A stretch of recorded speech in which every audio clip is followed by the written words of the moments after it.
My name is Itai. I use they, them, and welcome to part 4 of my series of this musical journey of learning how to learn a song. We're not learning how to play Ripple by the Grateful Dead. I am using that song as an example. So if you're a beginner piano player, you might have thought to yourself, I want to play piano so I can play all these songs that I like. And then you might have gotten a method book to learn how to read music so that you can get the sheet music to that song you like and learn how to play it that way. And then when what you were reading in the sheet music didn't really sound like what you wanted, you might have gone to some YouTube tutorials that had somebody tell you, okay, well, first you play these 3 notes over here, and then you put this finger over there, and then you do that over here. And it was like tedious memorization, and you were probably like, how does anybody learn a song like this? So my process might be a little bit longer.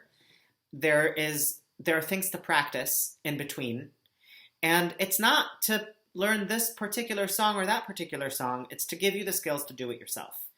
So if you're just coming in on episode 4, part 4, what I'm about to do is go over the entire song, like where the chords fit under the melody, which I did not do in part 3, and tell you a little bit about what I'm doing with the rest of the arrangement. I won't be going into great detail on how to do each thing because there's a lot to practice in between. But I will show you the skills that there are to learn, and then you can go to another video, future video, and learn how to do those particular things. Okay, so far, if you've only come in on episode 1, you know the names of the notes on the keyboard. That's not something I'm going over. There are other resources for that. And then in part 1, I talked about what is a chord. When you have G major in your chord chart, what does that mean? And then from there, I was talking about chord voicings. So here's a G, but there's also a G, and there's also a G. And then from there, I went to chord progressions. So G, C, D, G, and learning to do that in different places on the piano.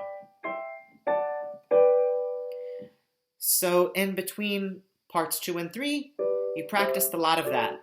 It'll take you lots of practicing if you haven't done it before.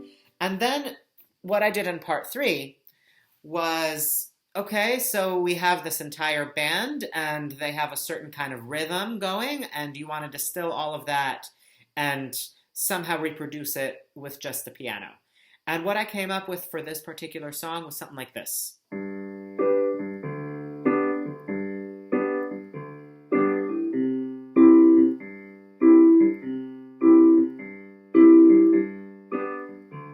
Okay, it won't sound like that for every song you play because not every song has that kind of rhythm, but that works over here.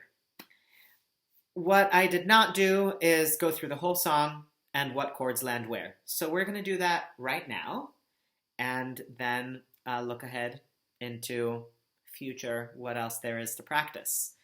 There is one chord that I have not talked about before, and that is D7. I didn't really talk about 7 chords. So for our purposes right now, you know how to make a D chord because we talked about having a root 3rd, 5th, right? So a 7 chord, also known as a dominant 7 chord, more on that in another video, is a minor 3rd on top of your major chord, like so. D, F sharp, A, C. Okay. So I'm going to play the bass line over here, but know that it needs to actually be over there in the bass range. I'm playing it here so that you can see it. Here's the song. If my words did glow, G, like the gold of sunshine, that's a C. Stay on C, and my tune was played on a harp unstrung G. Would you hear my voice come through the C music?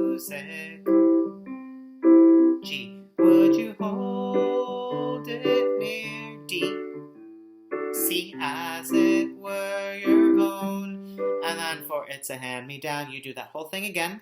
And then we're going to go to the chorus. You walk down, so, from G to F sharp. Really, the chords are like G. That F sharp is part of a D chord.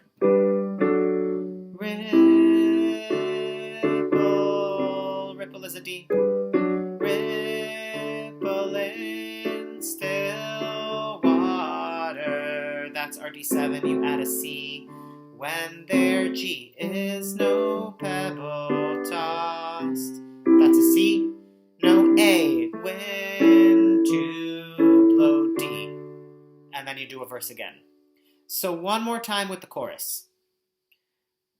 Ripple, that's a D, and still D7. When they're G, C, A, D. Let's do the verse one more time. G, G, C. Stay on C, C, C, C, C, C, C, G, G,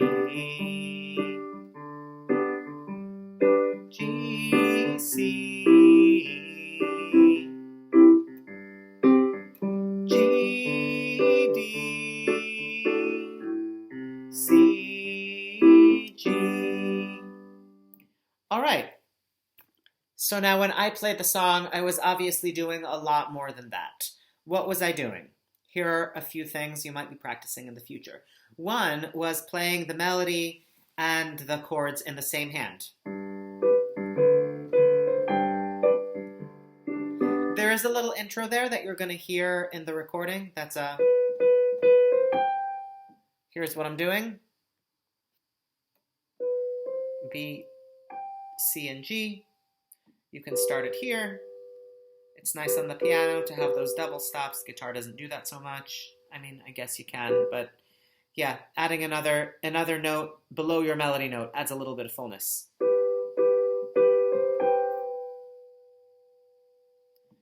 Okay, so those melodies in the instruments are one thing to learn.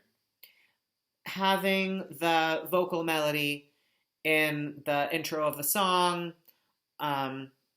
in the intro of the song pretty much, makes a good intro. It's also good to know the melody, to know how to play it, so you know what you're harmonizing to. It's harder to learn than the chords. How to play chords under the melody. You generally want your melody note on top because that's what you hear the most loudly. Okay, so that's right hand. A few other things I was doing was playing fills.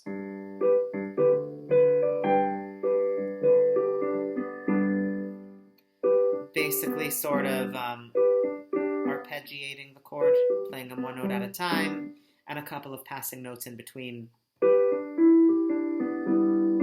They were different every time. So that's a rhythmic thing.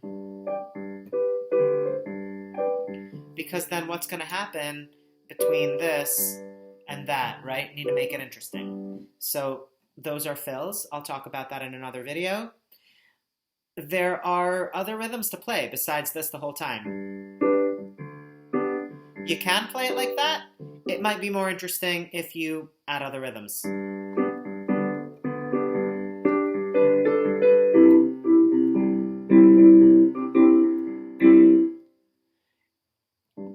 That's a thing. More going on in the bass line besides just... I walked a little bit. I did one of these.